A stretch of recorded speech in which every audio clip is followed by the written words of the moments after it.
ఇక్కడ పేరుకే ప్రజాపాలన అంటున్నారు కానీ ప్రజాపాలన కాదు, పగలతో కూడినటువంటి పాలన, ప్రతీకారాలతో కూడినటువంటి పాలన నడుస్తున్నట్టుగా కనబడతా ఉంది.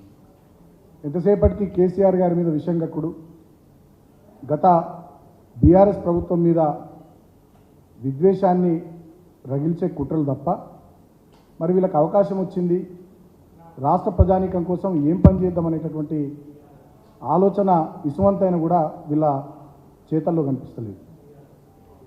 నేను పరిపాలనను గాలికి వదిలేసిరని ఎందుకంటున్నంటే ఇవాళ విద్యా సంవత్సరం ప్రారంభమైంది. మొన్న విద్యాశాఖలో ఏం జరుగుతూ ఉంది, ఒక గందరగోళమైనటువంటి పరిస్థితి కనబడుతూ ఉంది. పాఠ్య పుస్తకాలు పంపించారు స్కూళ్ళకు, మళ్ళీ వాటన్నిటినీ వాపసు తెప్పించారు.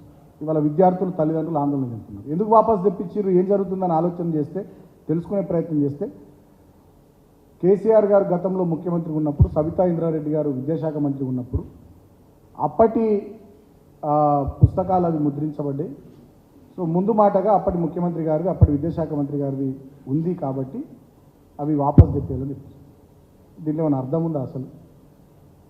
నేను ఒక మాట గుర్తు చేస్తా ఉన్నాను. ఇక్కడ తమిళనాడులో స్టాలిన్ గారు ముఖ్యమంత్రి అయిన తర్వాత, అంతకుముందు అన్నా డిఎంకే జయలలిత గారు ముఖ్యమంత్రి ఉండే, స్కూల్ బ్యాగుల మీద, పిల్లల స్కూల్ బ్యాగుల మీద జయలలిత గారి ఫోటో ఉంది.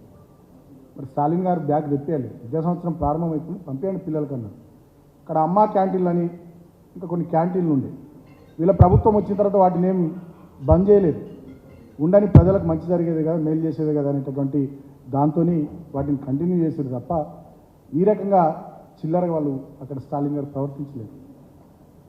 మరొకవేళ ఏదన్నా ఆలోచన ఉంటే మరి ముందే సమ్మర్లోనే మీరు నిర్ణయం తీసుకోవాలి, సమ్మర్లోనే సమీక్ష చేయాలి. ఎందుకంటే ముఖ్యమంత్రి గారి వద్ద విద్యాశాఖ ఉంది, వాళ్ళ రాష్ట్రంలో విద్యాశాఖకు మంత్రి లేరు. నాకు తెలిసి మొట్టమొదటిసారి అనుకుంటా నేను రాష్ట్రంలో విద్యాశాఖకు మంత్రి లేకుండా, ఆ విద్యాశాఖను ముఖ్యమంత్రి గారి దగ్గరనే పెట్టుకొని కనీస సమీక్షలు లేకుండా మొత్తంగా విద్యాశాఖను నిర్వీర్యం చేసేటటువంటి ప్రయత్నం చేస్తుండడం రాష్ట్రంలో నిజంగా విచారకరం, బాధాకరం. అదేవిధంగా రాష్ట్రంలో చూస్తున్నాం, సీజన్ ప్రారంభమైంది, వ్యవసాయం వానాకాలం సీజన్ ప్రారంభమైంది. ఖరీఫ్ విత్తనాలకు, ఎరువులకు ఇప్పటికీ రైతాంగం అల్లాడిపోతున్నటువంటి పరిస్థితి. అంతేకాకుండా గతంలో ఎప్పుడైనా వానాకాలం సీజన్లో మేము మంచిగా రైతు బంధు రైతాంగానికి ఇచ్చాం. వీళ్ళేమన్నారు ఎన్నికల్లో, కేసీఆర్ గారు ఇచ్చేది 10,000, మేము వస్తే 15,000 ఇస్తాం రైతు భరోసా కింద అన్నారు. ఇప్పుడు వానాకాలం సీజన్కి సంబంధించి ఇప్పటికీ రైతు భరోసా కార్యక్రమాన్ని ప్రారంభించలేదు. ఎప్పటిలోగా ప్రారంభిస్తారో ఇప్పటిదాకా ముఖ్యమంత్రి చెప్తలేరు, ఏ మంత్రులు చెప్తలేరు, అధికారులు చెప్తలేరు.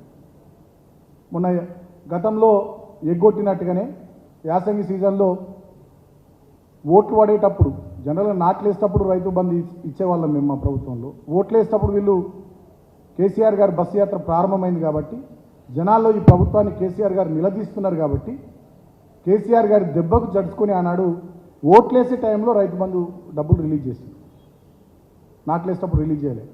మరి ఇప్పుడు రాష్ట్రమంతా ప్రజలు రైతాంగం తుకం పోసుకున్నారు, ఇక నాట్లేసుడు స్టార్ట్ అవుతుంది. ఆల్రెడీ తుకాలు అందరూ పోసుకున్నారు.